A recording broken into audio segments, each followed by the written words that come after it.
तो बिहार कांग्रेस का प्रभारी बदल दिया है। कृष्णा अल्लावरू को बिहार कांग्रेस का प्रभारी बनाया है, जो एक आक्रामक नेता है, युवा नेता है। दूसरा काम किया कि कांग्रेस का प्रदेश अध्यक्ष राहुल गांधी ने बदला है।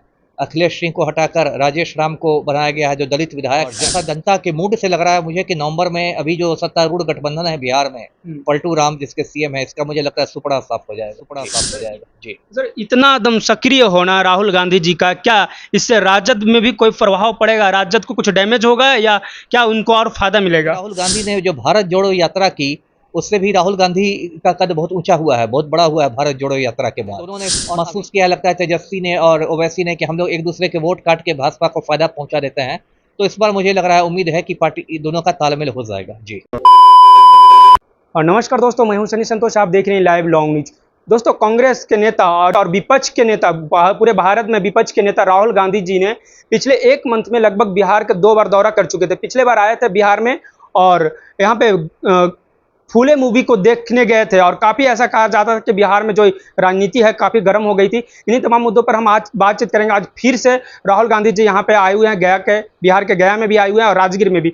हमारे साथ आज बातचीत करने के लिए, इन्हीं मुद्दों पर बातचीत करने के लिए आईपीएस अमिताभ दास सर हैं। उनसे हम बातचीत करेंगे और जानने की कोशिश करेंगे कि राहुल गांधी का जो बार बार दौरा बिहार का है वो किस ओर संकेत करता है। सर नमस्कार। सर जी नमस्ते। सर, राहुल गांधी जी एक मंथ में लगभग 2 बार अभी आ चुके हैं। सर, क्या लग रहा है, किस ओर इंगित कर रहा है सर ये? नहीं, इंगित तो एक ही ओर कर रहा है। देखिए, बिहार के विधानसभा चुनाव है, 5 महीने बाद है। अब समय नहीं रह गया, नवंबर में है। और बिहार के चुनाव बहुत महत्वपूर्ण हैं, क्योंकि बिहार जो है हिंदी पट्टी का एक महत्वपूर्ण राज्य है। और जो भी नतीजे होंगे बिहार के, उससे पूरे देश की राजनीति प्रभावित होगी। इसलिए आप देख रहे हैं प्रधानमंत्री मोदी भी मतलब धुआंधार बिहार का दौरा कर रहे हैं। अभी उन्होंने पटना में रोड शो किया मोदी ने 29 तारीख को, फिर 30 तारीख को सासाराम गए, फिर 20 जून को सिवान का कार्यक्रम है, उसके पहले मधुबनी आए थे, दरभंगा आए थे। और राहुल गांधी, जैसा आपने बताया, विपक्ष के नेता हैं लोकसभा में, कांग्रेस के सबसे बड़े नेता हैं, तो उन्होंने भी पूरी ताकत झोंक दी है बिहार को जीतने के लिए। और उन्होंने 3-4 बड़े-बड़े परिवर्तन किए हैं। एक तो बिहार कांग्रेस का प्रभारी बदल दिया है। कृष्णा अल्लावरू को बिहार कांग्रेस का प्रभारी बनाया है, जो एक आक्रामक नेता है, युवा नेता है। दूसरा काम किया कि कांग्रेस का प्रदेश अध्यक्ष राहुल गांधी ने बदला है। अखिलेश सिंह को हटाकर राजेश राम को बनाया गया है, जो दलित विधायक हैं। और एक तीसरा बड़ा काम किया है कि डॉक्टर कन्हैया कुमार, जो छात्र नेता हुआ करते थे जेएनयू के, उनको स्टार प्रचारक बनाया है कांग्रेस का, और युवाओं को वो जोड़ रहे हैं पार्टी के साथ। कन्हैया कुमार ने पलायन रोको नौकरी दो पदयात्रा भी की थी। और राहुल गांधी खुद भी बहुत सक्रिय हैं। देखिए, पिछले कुछ महीने में वो कई बार बिहार आए हैं। बेगूसराय वो आए थे, उसमें उन्होंने कन्हैया कुमार की पदयात्रा में हिस्सा लिया। उसके बाद वो आप गर्दनीबाग पटना आए थे, उसमें जाकर वो बीपीएससी के अभ्यर्थियों से मिले। उसके बाद देखिए वो दरभंगा गए थे, अंबेडकर छात्रावास गए थे, वहाँ प्रशासन ने उन पर रोक लगा दी थी, तो बैरिकेडिंग तोड़ते हुए अंबेडकर छात्रावास पहुँच गए। फिर पटना आए थे, उन्होंने अपने कार्यकर्ताओं के साथ बैठकर फुले फिल्म देखी, सिनेमा हॉल में जाकर फुले फिल्म देखी। उसके बाद वो जगलाल चौधरी की जयंती समारोह में पटना आए थे, बापू सभागार में। आज वो राजगीर पहुंचे हुए हैं, वहाँ संविधान बचाओ सम्मेलन में गया गए। और गया से खबर आ रही है कि वहाँ तो दशरथ मांझी जो थे, माउंटेन मैन, पर्वत पुरुष, जिन्होंने पहाड़ काट के रास्ता बना दिया था, राहुल गांधी उनके भी घर गए थे। अब तो दशरथ मांझी गुजर गए हैं, उनके घर गए थे राहुल गांधी जी। तो ये सब दिखा रहा है कि बहुत मतलब ये आर पार की लड़ाई ये लोग लड़ रहे हैं। और जैसा जनता के मूड से लग रहा है मुझे कि नवंबर में अभी जो सत्तारूढ़ गठबंधन है बिहार में, पलटू राम जिसके सीएम है, इसका मुझे लगता है सुपड़ा साफ हो जाएगा। जी सर, इतना दम सक्रिय होना राहुल गांधी जी का, क्या इससे राजद में भी कोई प्रभाव पड़ेगा? राजद को कुछ डैमेज होगा या क्या उनको और फायदा मिलेगा?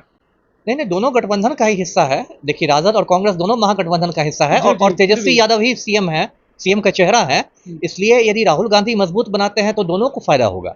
हाँ, ये बात फर्क आएगी कि पहले हो सकता है राजद कांग्रेस को बहुत कम सीटें देके हो सकता है टरका देता, लेकिन इस बार जब चूंकि दमखम के साथ कांग्रेस उतर रही है, तो इस बार कम सीटें नहीं मिलेंगी कांग्रेस को भी सम्मानजनक सीटें मिलेंगी। जब सीटों का बंटवारा होगा महागठबंधन में, तो कांग्रेस को सम्मानजनक सीटें मिलेंगी। जी। और तेजस्वी यादव पिछले बार या उनके जो आसपास के जो लोग हैं वो कह रहे थे कि कांग्रेस को अगर कुछ और कम सीटों पे अगर चुनाव लड़ाया जाता तो बिहार में उनकी सरकार होती। अगर फिर से अगर उतना सीट दे दिया जाएगा अगर इस वक्त भी, तो क्या लग रहा है वो जीत पाएंगे सर, या कुछ आधार है जनाधार? नहीं, फर्क पड़ा है ना। पिछला चुनाव हुआ था 2020 में, अब 25 में होगा।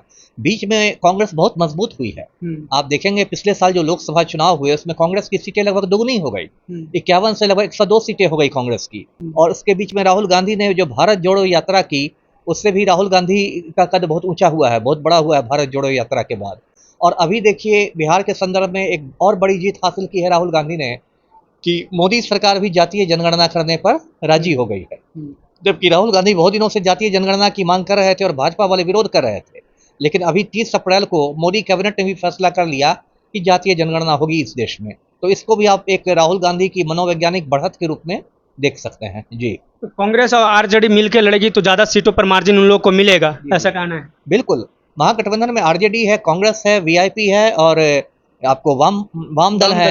अब ओवैसी की पार्टी के भी मतलब आने की चर्चा हो रही है, अभी फाइनल नहीं हुआ लेकिन चर्चाएं हैं ऐसी। तो इस बार महागठबंधन की स्थिति काफी मजबूत दिखाई दे रही है। जी सर, ओवैसी के नाम आप लिए सर, ओवैसी बोल सकते हैं कि कट्टर इस तरह चरमपंथी भाषण देते हैं, उसको तेजस्वी यादव कैसे मैनेज कर पाएंगे? नहीं, चरमपंथी भाषण ऐसा नहीं देते हैं। और अभी तो जो भारत की ओर से जो डेलीगेशन गया दूसरे देशों में, जो उसमें गए हैं, उन्होंने पाकिस्तान की बहुत लानत मलामत की है। तो ऐसा नहीं है, वो पढ़े लिखे हैं, बैरिस्टर हैं, वकील हैं और उनकी पार्टी है ऑल इंडिया मजलिस-ए इत्तेहादुल मुस्लिमीन। ज्यादातर लोगों को नाम याद नहीं रखता है तो AIMIM। पहले ये हैदराबाद की लोकल पार्टी थी। हैदराबाद, पुराना हैदराबाद जो है चार मीनार का इलाका, उसकी लोकल पार्टी थी। इनके जो पिता थे सलाहुद्दीन ओवैसी, वो चलाते थे। लेकिन उसके बाद ये जो अकबरुद्दीन ओवैसी हैं, ये मतलब उसको पूरे देश भर में फैला रहे हैं। और पिछली बार बिहार में इनको 5 सीटें मिली भी थी। मेनली जो सीमांचल का इलाका है, जहाँ अच्छी खासी आबादी है मुसलमानों की, 5 सीटें मिली थी, उसमें से 4 बाद में राजद में आ गए। तो इनके पास एक ही बचे, अख्तरुल इमाम बचे। लेकिन इस बार दोनों ने महसूस किया, लगता है तेजस्वी ने और ओवैसी ने, कि हम लोग एक दूसरे के वोट काट के भाजपा को फायदा पहुंचा देते हैं।